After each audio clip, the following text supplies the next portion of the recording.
نگران وزیراعظم انوار الحق کاکڑ کی زیر صدارت وفاقی کابینہ کا اجلاس، اہم فیصلوں کی منظوری۔ فارن ایکٹ 1947 کے تحت تمام صوبوں کو بے دخلی کا آرڈر جاری۔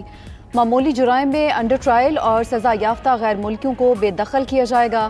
سنگین جرائم میں ملوث غیر ملکیوں کو بے دخل نہیں کیا جائے گا۔ گیس کی قیمتوں میں اضافے کا فیصلہ فی الحال روک دیا گیا ہے، مزید غور کرنے کی ہدایت۔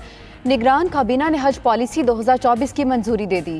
Anti human smuggling police stations قائم کرنے کی بھی منظوری۔ Police stations F I A قائم کرے گا۔ کابینہ اجلاس کے بعد نگران وزیراعظم اسلام آباد سے لاہور پہنچ گئے۔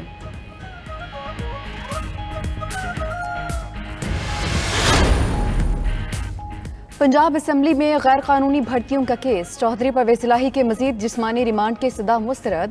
جوڈیشل مجسٹریٹ نے جوڈیشل ریمانڈ پر جیل بھیج دیا۔ پیشی کے موقع پر چودھری پرویز الہی کی میڈیا سے گفتگو میں پنجاب حکومت پر تنقید، بولے فلسطین قبرستان بنا ہوا ہے، پنجاب حکومت فیسٹیول کروا رہی ہے۔ پنجاب حکومت کو چاہیے فلسطین کے مسلمانوں کی امداد کرے، ان کے لیے آواز اٹھائے۔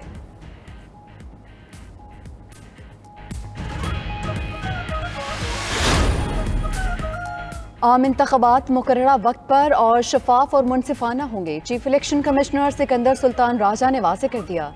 پنجاب حکومت کے ساتھ اعلیٰ سطح کی میٹنگ، نگران وزیر اعلیٰ پنجاب، صوبائی وزراء اور الیکشن کمیشن کے چاروں ممبرز کی شرکت۔ وزیر اعلیٰ محسن نقوی نے عام انتخابات کے لیے مکمل تعاون کی یقین دہانی کروائی۔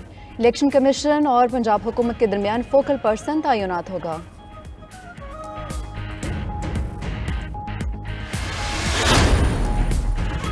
لیگی قائد نواز شریف مری سے لاہور کے لیے روانہ، لاہور میں پارٹی اجلاس میں شرکت اور سیاسی سرگرمیوں کا باقاعدہ آغاز کریں گے۔ نواز شریف اور مریم نواز کی طارق فضل چودھری کے گھر جا کر صاحبزادے کے انتقال پر اظہار تعزیت۔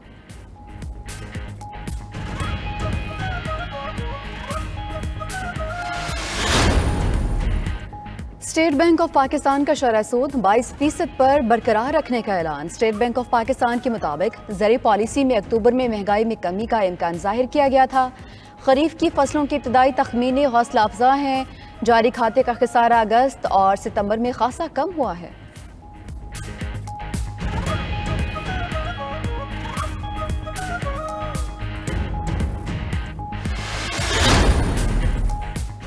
غیر قانونی تارکین کے پاس پاکستان چھوڑنے کے لیے بس ایک دن باقی رہ گیا۔ کل تک تمام غیر قانونی غیر ملکیوں کا انخلاء ناگزیر، ڈیڈ لائن میں ایک دن کی بھی توسیع ناممکن۔ 1 نومبر سے قانون حرکت میں آئے گا۔ غیر قانونی غیر ملکیوں کی میپنگ، جیو فینسنگ اور نشاندہی کی جا چکی، سب کو گرفتار کر کے ڈی پورٹ کیا جائے گا۔ منقولہ اور غیر منقولہ جائیداد بھی ضبط ہوگی۔ افغان پناہ گزینوں کی رضاکارانہ طور پر اپنے ملک واپسی بھی جاری۔ اب تک 92,000 سے زائد افغانی واپس جا چکے۔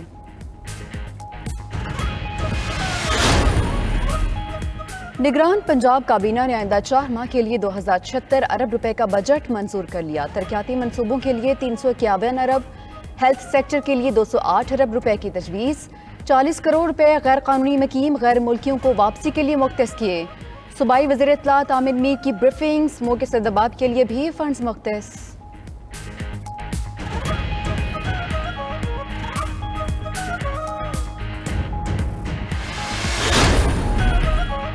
وزیراعظم، ججز اور لوگوں کی آڈیوز ریکارڈ کی گئیں۔ یہ انتہائی خوفناک بات ہے۔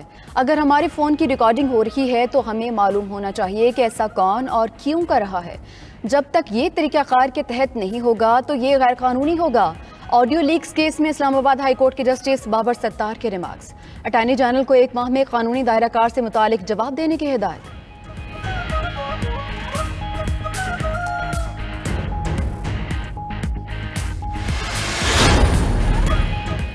عدالت پارلیمنٹ کے اندرونی معاملات میں مداخلت نہیں کر سکتی۔ قانون سازی بنیادی انسانی حقوق سے متصادم ہونے پر عدلیہ جائزہ لے سکتی ہے۔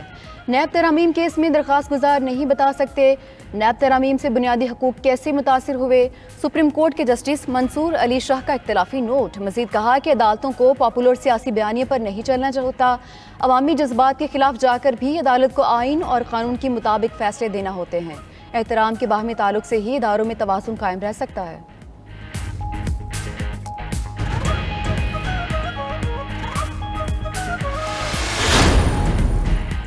ممتاز مبلغ مولانا طارق جمیل کے بیٹے عاصم جمیل کی نماز جنازہ آج بعد نماز عشاء ادا ہوگی۔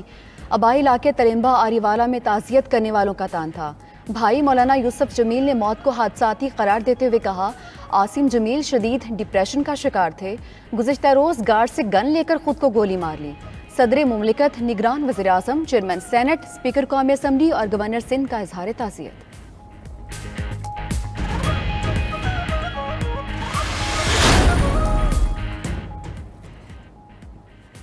موسم بدلتے ہی اسموگ نے لاہور کی فضا کو اپنی لپیٹ میں لے لیا۔ فضائی معیار انتہائی مضر صحت ہونے پر لاہور دنیا کا آلودہ ترین شہر قرار۔ ایئر کوالٹی انڈیکس 441 ریکارڈ، بھارتی شہر دہلی کا 305 انڈیکس کے ساتھ دوسرا نمبر۔ طبی ماہرین کو شہریوں کو ماسک کے استعمال کا مشورہ۔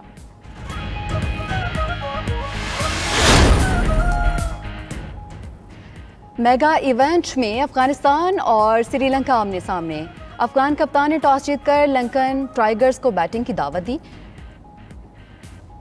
230 رنز پر 8 وکٹیں گر گئیں۔ دونوں ٹیمز 5 میچز کھیل کر 2 میں کامیاب رہیں۔ گزشتہ روز میچ ہارنے پر دفاعی champion England one day world cup سے باہر۔ میزبان بھارت کا جیت کا چھکا ایونٹ میں اب تک ناقابل شکست۔ ورلڈ کپ میں پاکستان کا اگلا امتحان کل بنگلہ دیش کے خلاف ہوگا۔ ٹیم کی آج کولکتہ اسٹیڈیم میں پریکٹس۔ ادھر سربراہ P C B management committee Zaka Ashraf نے راشد لطیف کے دعوے مسترد کر دیے۔ بولے بابر اعظم نے کوئی کال نہیں کی، ان کا فون نہ اٹھانے کا الزام غلط ہے۔ ٹیم کی شکستوں پر کہا، ہمارے 5 کھلاڑی انجرڈ نہ ہوتے تو نتائج کچھ اور ہوتے۔